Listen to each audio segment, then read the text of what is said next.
दोस्तों, स्वागत है आप सभी का हमारे इस यूट्यूब चैनल मैथमेटिकल एनालिसिस में।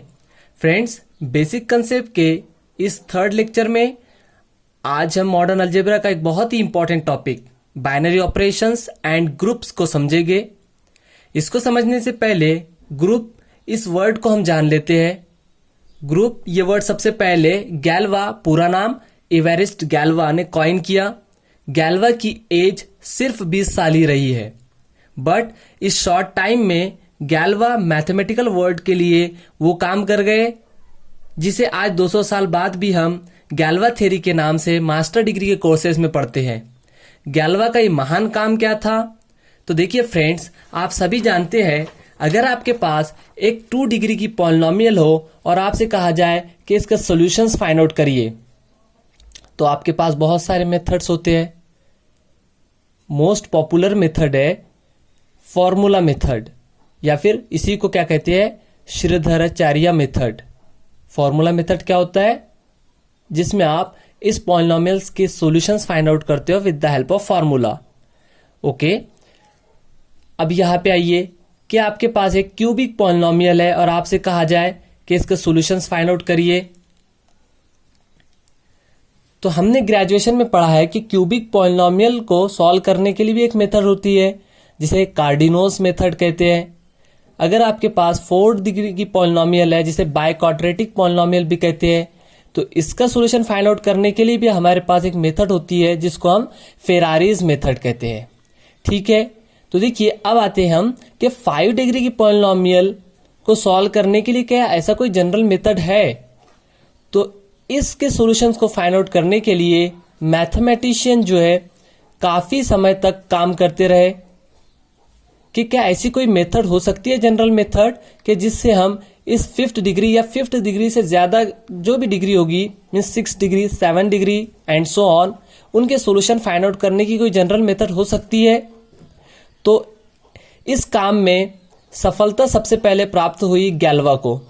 गैल्वा ने यह शो किया कि 5th डिग्री और 5th डिग्री से ज्यादा डिग्री की जितनी भी पॉलिनोमियल्स होगी उनको सॉल्व आप किसी भी एक पर्टिकुलर मेथड या ऐसी कोई मेथड एग्जिस्ट नहीं करती कि उस मेथड से आप इसके सॉल्यूशन ऑब्टेन कर सको। तो देखिए हुआ यह है कि बहुत सारे मैथमेटिशियन जो है इस 5th डिग्री की पॉलिनोमियल्स को सॉल्व करने के लिए मेथड फाइंड आउट कर रहे थे। सेम टाइम में अबेल, जिसको आज हम देखेंगे भी, जिसके नाम से हम अबेलियन ग्रुप पढ़ते हैं, अबेल एंड गैल्वा सेम टाइम में वर्क कर रहे थे। देखिए अबेल जो है ना, ये भी एक ग्रेट मैथमेटिशियन रहे हैं, लेकिन इनकी भी एज ज्यादा नहीं रही है, ओनली 27 ईयर्स। देखिए जितने भी ग्रेट मैथमेटिशियन है ना, इनकी एज ज्यादा नहीं रही है। जैसे कि गैल्वा 20 ईयर, अबेल 27 ईयर, हमारे रामानुजन 32 ईयर, और रेमान्स, जिसे कि हम पढ़ते हैं रेमानियन ज्योमेट्री या फिर रियल एनालिसिस में रेमान इंटीग्रेशन, तो इनकी भी एज ज्यादा नहीं है, ओनली 40 ईयर, 40 साल। तो देखिए हुआ यह है कि जब अब सेम टाइम में अबेल और गैल्वा इसके सॉल्यूशन फाइंड आउट करने की कोई एक मेथड फाइंड आउट कर रहे थे, तो अबेल को ऐसा लगता था कि मुझे समझने वाला कोई नहीं है। मीन्स उस टाइम पे था भी फैक्ट यही कि अबेल और गैल्वा को उस टाइम पे कोई नहीं समझता था। तो जब अबेल की डेथ हुई है, आफ्टर 7 डे एक लेटर आया जिसमें अबेल के लिए प्रोफेसर का ऑफर था, क्योंकि अबेल जो है वेरी फाइनेंशियली वीक फैमिली से बिलोंग करते थे। लेकिन अबेल जो है इसके सॉल्यूशन फाइंड आउट करने वाले मेथड में खुद ही उलझ गए कि मैं जो कर रहा हूं सही कर रहा हूं या नहीं कर रहा हूं। लेकिन इसमें जो है सफलता प्राप्त कर गए गैल्वा ने यह शो किया कि 5th डिग्री और 5th डिग्री से ज्यादा की पॉलिनोमियल के लिए ऐसी कोई जनरल मेथड एग्जिस्ट नहीं है कि जिससे आप इनकी सॉल्यूशंस को फाइंड आउट कर सको। तो देखिए गैल्वा की भी डेथ को लेकर अलग अलग राय होती है। कुछ लोग कहते हैं गैल्वा की नेचुरल डेथ थी और कुछ कहते हैं कि गैल्वा ने सुसाइड किया था। बट गैल्वा ने इस बात को एक्सेप्ट किया था कि एज अ मैथमेटिशियन मुझे कोई समझने वाला है तो वो ओनली अबेल है। तो ठीक है, अब देखिए, बट गैल्वा ने अपने मरने से पहले कहा था कि मैंने जो काम किया है, मीन्स मेरी जो थ्योरी है, वो आप मेरे मरने के बाद अबेल को भेज देना। बट जब एक थ्योरी को अबेल तक भेजा गया तो अबेल की भी डेथ हो चुकी थी। आफ्टर 4 डेज, 4 दिन बाद वो थ्योरी पहुंची। तो फिर ये किया गया कि इस थ्योरी को एक लंदन की लाइब्रेरी में जमा करवा दिया गया। और आफ्टर 100 ईयर्स, 100 साल बाद, ल्यूवलिज जो कि ग्रेट मैथमेटिशियन है, कॉम्प्लेक्स एनालिसिस में हम पढ़ते हैं ल्यूवलिज थ्योरम, वही मैथमेटिशियन ने क्या किया, फिर इस थ्योरी को लंदन की लाइब्रेरी से निकाला और एक जर्नल में पब्लिश कर दिया। और इस जर्नल में पब्लिश करने के बाद फिर दुनिया ने जाना कि गैल्वा क्या चीज है। मींस अपने मरने के 100 साल बाद गैल्वा फेमस हुए। ये जो थ्योरी थी, ये गैल्वा थ्योरी के नाम से फिर सब पूरी दुनिया ने इसको जाना। तो ठीक है, अभी जो है हम हमारे टॉपिक पे आते हैं कि definition of a binary operation and groups क्या होती है। ठीक है, तो आइए यहाँ पे आप देख पा रहे होगे कि हमने डेफिनेशन लिखी है बाइनरी ऑपरेशन की। तो बाइनरी ऑपरेशन को मुझे डिफाइन करने के लिए सबसे पहले एक नॉन एम्प्टी सेट चाहिए। तो let G be a non empty set. A map हमने स्टार से डिनोट किया है, इसको एस्ट्रिक भी बोलते हैं। So a map star from G cross G to G is called a binary operation on a set G. ठीक है, तो आप यहां से डेफिनेशन समझ सकते हो कि बाइनरी ऑपरेशन तो एक मैपिंग होती है, मींस बाइनरी ऑपरेशन एक फंक्शन होता है। लेकिन आप ये भी ऑब्जर्व कर रहे हो कि बाइनरी ऑपरेशन जो है कि स्पेशल टाइप का फंक्शन है। वाई? क्यों मैं ऐसा कह रहा हूं कि स्पेशल टाइप का फंक्शन है? देखिए, ये एक मैपिंग है, ठीक है। अब देखिए, फंक्शन या फिर मैपिंग हम जो डिफाइन करते हैं इन जनरल, वो from set A to set B ऐसे होती है। मींस एक कोई सिंगल सेट डोमेन होता है और सिंगल सेट बी कोई एक कोडोमेन होता है। लेकिन यहां पे आप देख पा रहे होगे कि इस मैपिंग का जो डोमेन है वो एक Cartesian product of a same set है। वो क्या है? Cartesian product of a same set. So अब आपको ये पता होना चाहिए कि Cartesian product of two sets क्या होता है। तो Cartesian product of two set, let A and B are two set, then Cartesian product of these two sets is denoted by A cross B and it is a collection of ordered pairs। ठीक है, इसको first tuple और इसको second tuple कहते हैं। ये जो first tuple होता है इस फर्स्ट सेट के एलिमेंट्स होते हैं और जो सेकंड टपल होता है इस सेकंड सेट्स के एलिमेंट्स होते हैं। ओके, तो Cartesian product of two sets में क्या होते हैं? ऑर्डर्ड पेयर होते हैं। अब यहां पे आप देख रहे हो कि सेम सेट का कार्टेशियन प्रोडक्ट है। ओके, तो सेम सेट का कार्टेशियन प्रोडक्ट भी ऐसे ही डिफाइंड होगा। ठीक है, तो देखिए, बाइनरी ऑपरेशन क्या होता है? एक फंक्शन होता है जिसको हम स्टार से डिनोट कर रहे हैं। एक्चुअल में दिस स्टार ये कुछ भी हो सकता है, means our usual addition, usual multiplication, means this star may be a usual addition, usual multiplication, usual subtraction, usual division. It may be a multiplication of matrices, addition of matrices. Okay, तो it can be anything. ये depend करेगा आपका set क्या है और आपने इस mapping को डिफाइंड कैसे किया है। ठीक है, तो आई होप आपको ये डेफिनेशन समझी होगी कि बाइनरी ऑपरेशन एक फंक्शन ही होता है। कैसे फंक्शन होता है? हमने स्टार से डिनोट किया है, star which map from G cross G to G. देखिए, अब इसको हम ऐसे समझ सकते हैं बाय एन एग्जाम्पल। मैं क्या कर रहा हूं कि एक आप काम करिए कि एक जी सेट लीजिए, set of all natural number. Clear है? जी क्या लेना है? एक सेट लेना है, set of all natural number. और एक रूल डिफाइन करना है, addition from N cross N to N. Defining formula क्या है कि कैसे डिफाइन किया है आपने, या आपको क्या करना है? जस्ट जो टपल्स है, फर्स्ट टपल और सेकेंड टपल का आपको सम करना है। ओके, जो आपने रूल डिफाइन किया है, अगर एक फंक्शन है तो हम कहेंगे कि addition is a binary operation on set of all natural number. ठीक है, तो अब देखिए, आप ऑब्जर्व कर सकते हो, ये जो ए होगा ये एक नेचुरल नंबर होगा, बी क्या होगा? ये भी एक नेचुरल नंबर होगा। और आपने डिफाइन कैसे किया है रूल कि आपको फर्स्ट एंड सेकेंड टपल को ऐड करना है। तो आप जानते हो sum of two natural number is again a natural number, कि दो नेचुरल नंबर का अगर सम करोगे तो वो भी एक नेचुरल नंबर आता है। मींस डोमेन के एच एंड एवरी एलिमेंट की मुझे को डोमेन में एक यूनिक इमेज मिल रही होगी, और यही डेफिनेशन ऑफ अ फंक्शन होती है। सो ये क्या है? ये जो रूल है ये एक फंक्शन है। ओके, और एक स्पेशल टाइप का फंक्शन है। तो हम क्या कहेंगे कि addition is a binary operation on set of all natural number. Clear है? ठीक है, अब देखिए,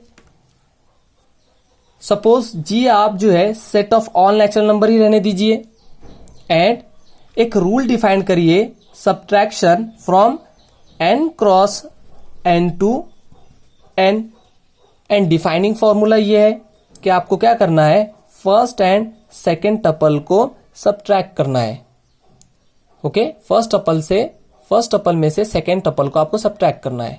okay, now we are interested this rule is a function और not. If it is function then we say that subtraction is a binary operation on set of all natural number. Okay, अगर ये rule आपका function बन गया तो हम कहेंगे कि सब्ट्रैक्शन एक बाइनरी ऑपरेशन होगा on set of natural number. ठीक है, तो अब देखिए for example if you take a equals to 7 and b equals to 9। Okay, then के जो रूल है कैसे डिफाइंड है, ये जस्ट क्या करता है, फर्स्ट टपल में से सेकेंड टपल को सब्ट्रैक्ट करता है। तो 7 minus 9 which is equals to -2, but as we know -2 is not a natural number. So ये जो इमेज आउटपुट जो आ रहा होगा ये तो कोडोमेन में बिलोंग नहीं करेगा। ओके, मीन्स इस एलिमेंट की जो कि कहा का एलिमेंट है, इस डोमेन का एलिमेंट है, इस एलिमेंट की आपको इमेज नहीं मिल रही है। दैट मीन्स ये जो रूल है ये फंक्शन नहीं है, क्योंकि फंक्शन की डेफिनेशन में आप क्या कहते हो, डोमेन के ईच एंड एवरी एलिमेंट की यूनिक इमेज कोडोमेन में होना चाहिए। ठीक है, तो क्या हो रहा है कि इस एलिमेंट की जो कि डोमेन का एलिमेंट है इसकी इमेज आपको यहां नहीं मिल रही है, तो हम कहेंगे कि एक रूल है बट ये फंक्शन नहीं है। सो अगर ये फंक्शन नहीं है तो हम कह सकते हैं subtraction is not A binary operation on set of all natural number. I hope इन दो एग्जाम्पल से आपको concept of binary operation clear हुआ होगा। ठीक है, अब चलते हम कि डेफिनेशन ऑफ ए ग्रुप क्या होती है। ओके, सो देख सकते हो आप, लेट जी भी एक नॉन एम्प्टी सेट है together with A binary operation से स्टार। ठीक है, एक जी नॉन एम्प्टी सेट है और इस जी के साथ एक बाइनरी ऑपरेशन है जिसको हम स्टार कह रहे हैं। आपके पास एक स्ट्रक्चर मिल गया, इसी स्ट्रक्चर को मैं कहता हूं algebraic structure. This structure forms a group और this algebraic structure forms a group if following 3 properties are satisfied. अगर 3 प्रॉपर्टी सेटिस्फाई होती है इस स्ट्रक्चर के लिए तो हम कहेंगे कि जो स्ट्रक्चर है this algebraic structure forms a group. पहली प्रॉपर्टी क्या है, associativity. Second, existence of an identity. Third, existence of an inverse. तो आप देखिए एसोसिएटिविटी क्या है, तो आप देखोगे कि A star B star C आप लिखिए लेफ्ट साइड में और A star B star C right side में लिखिए। ओके, और कहीं भी मीन्स अगर सपोज आप लेफ्ट साइड में फर्स्ट 2 एलिमेंट पे ब्रैकेट इंसर्ट कर रहे हो तो राइट साइड में लास्ट 2 एलिमेंट पे ब्रैकेट इंसर्ट करिए। अगर आपको रिजल्ट जो है ना बोथ साइड सेम मिल रहा है, for all ABC belongings to group for all ABC belongings to set G, then we say that कि this binary operation star is associative on a set G। ठीक है, देखिए कुछ लोग इसके अनदर डेफिनेशन भी कहते हैं। अनदर डेफिनेशन ये कहते हैं कि आप क्या करिए, मोर देन 2 एलिमेंट्स लीजिए। फॉर एग्जाम्पल हमने 4 एलिमेंट्स लिए G सेट के और उसको जो है ना बाइनरी ऑपरेशन, उन एलिमेंट्स पे बाइनरी ऑपरेशन ऑपरेट कर दीजिए, A star B star C star D। ठीक है, और ये क्या मिला है आपको, बाइनरी ऑपरेशन करने के बाद आपको एक टर्म मिलेगी, इस टर्म को हम कहते हैं स्ट्रिंग। इस टर्म को क्या कहते हैं, स्ट्रिंग। तो इस स्ट्रिंग में आप कहीं पे भी ब्रैकेट इंसर्ट करिए, अगर रिजल्ट आपको सेम मिल रहा है तो हम कहते हैं कि दिस ऑपरेशन और binary operation is associative on this set G। क्या कि आप कहीं पे भी ब्रैकेट इंसर्ट करिए। फॉर एग्जांपल आपने जो है फर्स्ट टाइम में जो है फर्स्ट 3 एलिमेंट्स पे इंसर्ट किया और सेकेंड टाइम में लास्ट 3 एलिमेंट पे इंसर्ट कर दिया, रिजल्ट आपको सेम ही मिल रहा है, तो हम कहेंगे कि this binary operation is associative on set G। ठीक है, ओके। अब सेकेंड देखिए, सेकेंड प्रॉपर्टी क्या है, existence of an inverse.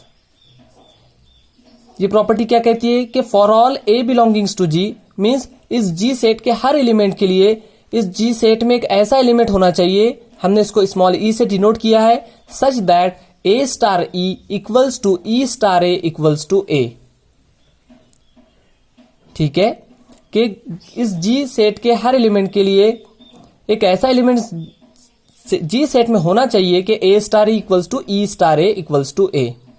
Okay, ऐसा एलिमेंट अगर एग्जिस्ट कर रहा है जिसको हमने स्मॉल ई से डिनोट किया है, तो इस एलिमेंट को हम इस सेट की आइडेंटिटी कहेंगे। Okay, third property, existence of an inverse, के for all A belongings to G means इस सेट के हर एलिमेंट के लिए इसी सेट में एक ऐसा एलिमेंट होना चाहिए say small b such that a star b equals to b star a equals to e. अगर ऐसा हो रहा है तो हम कहेंगे कि जो स्मॉल बी है ये ए एलिमेंट का इनवर्स है। Okay, so this algebraic structure if satisfy this three properties then we say that कि this structure forms a group. अब देखिए, मोस्ट ऑफ द टाइम हम कहते हैं कि जी जो है एक सेट है और स्टार एक ऑपरेशन है। ठीक है, मैंने बाइनरी ऑपरेशन नहीं कहा है, ऑपरेशन कहा है। तो अगर स्टार एक ऑपरेशन है तो जो अलजेब्रिक स्ट्रक्चर बन रहा है, अगर ये अलजेब्रिक स्ट्रक्चर 4 प्रॉपर्टीज को सेटिस्फाई करता है, कौन कौन सी? Closure property, associativity, existence of an inverse and existence of an identity. ठीक है, अगर 4 प्रॉपर्टी सेटिस्फाई करेगा तब हम इसको ग्रुप कहेंगे। बट अगर आप इसको बाइनरी ऑपरेशन कह रहे हो तो ऑटोमेटिकली क्लोजर प्रॉपर्टी सेटिस्फाई हो जाएगी, अगर आप इसको बाइनरी ऑपरेशन कह रहे हो। क्योंकि बाइनरी ऑपरेशन की डेफिनेशन में हमने देखा है कि 2 एलिमेंट्स को ऑपरेट करने के बाद उसी सेट का वो एलिमेंट होता है ना। आप इस सेट का एक एलिमेंट लोगे, इस सेट का एलिमेंट, मींस जी सेट्स के 2 एलिमेंट्स को ऑपरेट करोगे, क्योंकि अगर मैपिंग है तो इसी सेट का एलिमेंट होगा। और ऐसा ही क्लोजर प्रॉपर्टी में होता है। क्लोजर प्रॉपर्टी क्या होती है? क्लोजर प्रॉपर्टी ये होती है कि for all A comma B belongings to group G, A into B या फिर A star B belongings to G. ठीक है, किन्हीं भी 2 एलिमेंट को आप इस जी सेट के लीजिए, उनको ऑपरेट करिए, उसी सेट का एलिमेंट अगर मिल रहा है तो हम कहते हैं कि this binary operation is closed on a set G. This operation star is closed on a set G. ठीक है, एक और बात आपको मैं कहना चाहूंगा कि this binary operation is associative. Okay, अगर आप ये कह रहे हो कि बाइनरी ऑपरेशन एसोसिएटिव है तो ये ओनली इस बाइनरी ऑपरेशन की प्रॉपर्टी है। So associativity is a property of a binary operation alone, not a set. ये सेट की प्रॉपर्टी, कोई सेट एसोसिएटिव नहीं होता है, बाइनरी ऑपरेशन एसोसिएटिव होता है। ठीक है, तो आई होप कि हमने डेफिनेशन को ऐसे समझा है कि जी कोई नॉन एम्प्टी सेट है और स्टार एक बाइनरी ऑपरेशन है, तो एक अलजेब्रिक स्ट्रक्चर बन रहा है। हम कहेंगे कि जो अलजेब्रिक स्ट्रक्चर एक ग्रुप बनाएगा इफ ये 3 प्रॉपर्टीज को सेटिस्फाई करे। कौन कौन सी? Associativity, existence of an identity, means इस सेट के पास एक ऐसा एलिमेंट होना चाहिए कि a star e equals to e star a करने पे ए आ रहा हो। इस ई को हम इस सेट की आइडेंटिटी कहेंगे।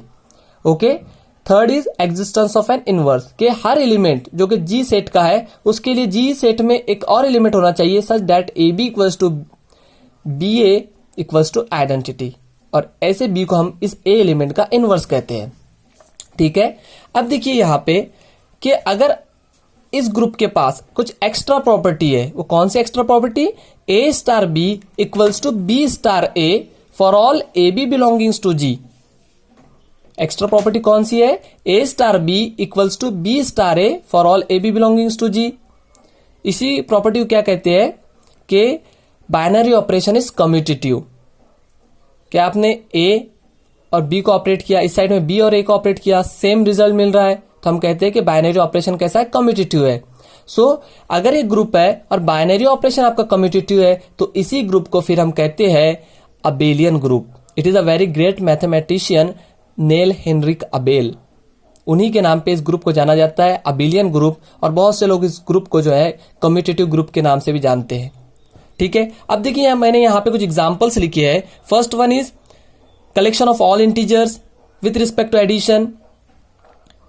ठीक है, तो ऑपरेशन हमने लिया एडिशन, तो पहले तो मुझे क्लोजर प्रॉपर्टी चेक करनी पड़ेगी। क्या 2 इंटीजर्स का सम एक इंटीजर होता है? हाँ होता है, that means closure property satisfied.